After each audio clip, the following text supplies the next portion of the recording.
Pressures ఇవన్నిటికి ఒక్కసారికి ఏంటంటే అలవాటు పడడానికి టైం పట్టింది నాకు. ఇంత టైం పట్టింది. ఈ టైం మధ్యలో ఇంక జరగాల్సినవి ఏవేవో జరిగాయి, గొడవలు అన్నీ ఓకే. నేను ఇప్పుడు నాకు బయట ఏం జరుగుతుందో తెలియదు, లోపల నాకు నచ్చినట్టుగానే ఉన్నానా, నచ్చినట్టుగానే మారుతున్నానా, అది నీకు నచ్చలేదు, నేను మాట్లాడే విధానం నీకు నచ్చలేదు. కానీ ఇది అమర్ ఒరిజినాలిటీ. అంతేగాని ప్లెయిన్గా కూల్గా ఉండి మాట ముందు ఒక మాస్క్ వేసుకొని ఈ టైంలో ఇలా ఉండి ఈ టైంలో అలా ఉండడం అయితే నాకు రాదు, అది నాకు రాలేదు. అది ఎన్ని సంవత్సరాలు వేసినా కానీ నాకు అది రాదు. ఓకే, అసలు అమర్ బిగ్ బాస్ హౌస్కి ఎందుకు వెళ్ళాడంటే ఏం చెప్తావు?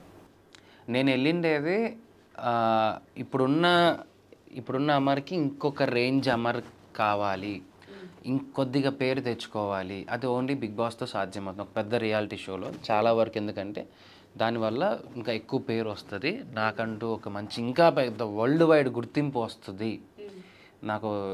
సో అలాంటి ఒక గుర్తింపు నాకు కావాలి. ఎందుకంటే నేను పేరు కోసమే కష్టపడినాను, అది ఐ డ్రీమ్లో బాగా తెలుసు. పేరు కోసం నేను ఇక్కడ చాలా కష్టపడినాను. ఆ పేరు కావాలి.